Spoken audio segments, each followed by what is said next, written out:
I'm Scott Greenstone. I'm a journalism student at the University of Oregon.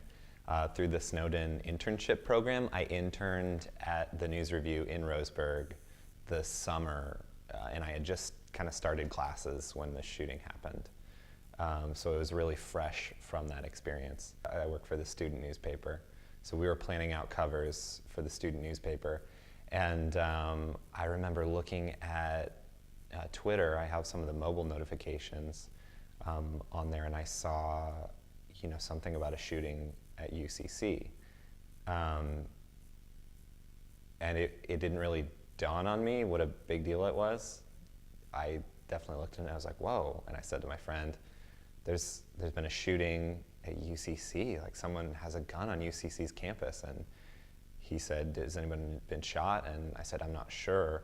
I had to get up and go to class, and as I'm going to class, it just hasn't dawned on me yet, I got to class and I was still running the News Review's newsletter, so while I was in class, I was actually, this is terrible, I shouldn't be telling you this, but I'm sitting in the back I realized our newsletter had already gone out that morning.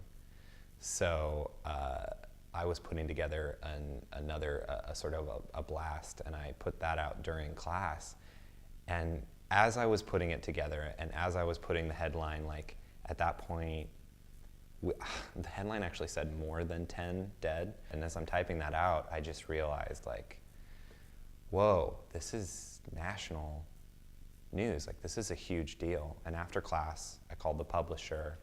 I asked him if I could come down and help out with anything they needed help with.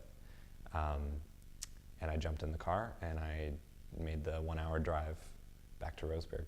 It was crazy because it was this moment of all this drama, and then I have to sit in the car for an hour, which I guess isn't the worst. There were probably breaking reporters from other parts that had to drive for much longer, but I had to sit and sort of go insane in this car. I called my mom, I called my dad, I called my girlfriend. I went to a community college and I was at a university, and imagining something like that happening, it made me want to hear, my mom or my dad's voice, and just, I don't know. I was also really, really nervous about going down there and being with a bunch of people who tragedy had struck in their lives. It's weird because there was this adrenaline shooting into my veins, and then at the same time, this deep